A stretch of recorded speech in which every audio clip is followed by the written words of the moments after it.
മറ്റൊരു പ്രധാനപ്പെട്ട വാർത്തയിലേക്കാണ്. ശബരിമല സ്വർണ്ണ കവർച്ചയിൽ അറസ്റ്റിലായ ദേവസ്വം മുൻ പ്രസിഡന്റ് എൻ വാസുവിന്റെ ജാമ്യാപേക്ഷയിൽ കൊല്ലം വിജിലൻസ് കോടതി അടുത്ത മാസം 3-ന് വിധി പറയും. ജാമ്യം നൽകരുതെന്ന് പ്രോസിക്യൂഷൻ കോടതിയിൽ വാദിച്ചു. പൂർണ്ണമായും വാസുവിന്റെ അറിവോടെ കൂടിയാണ് കാര്യങ്ങൾ നടന്നതെന്നും പ്രോസിക്യൂഷൻ വ്യക്തമാക്കി.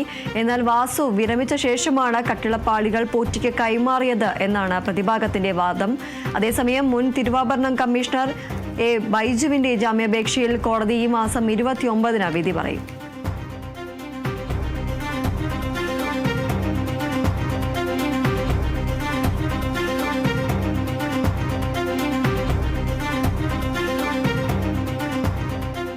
ശബരിമല സ്വർണ്ണ കവർച്ചയിൽ അറസ്റ്റിലായ ദേവസ്വം മുൻ പ്രസിഡന്റ് എൻ വാസുവിന്റെ ജാമ്യാപേക്ഷയിൽ കൊല്ലം വിജിലൻസ് കോടതി അടുത്ത മാസം 3-ന് വിധി പറയും.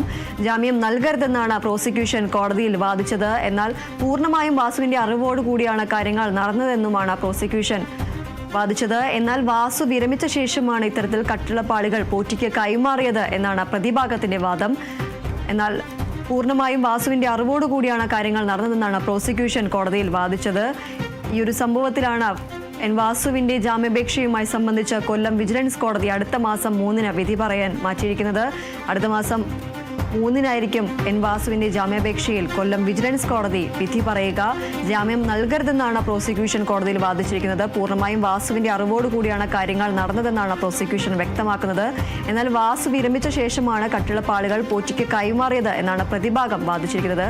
അതുപോലെ തന്നെ മുൻ തിരുവാഭരണം കമ്മീഷണർ എ ബൈജുവിന്റെ ജാമ്യാപേക്ഷയിൽ കോടതി ഈ മാസം 29-ന് വിധി പറയും.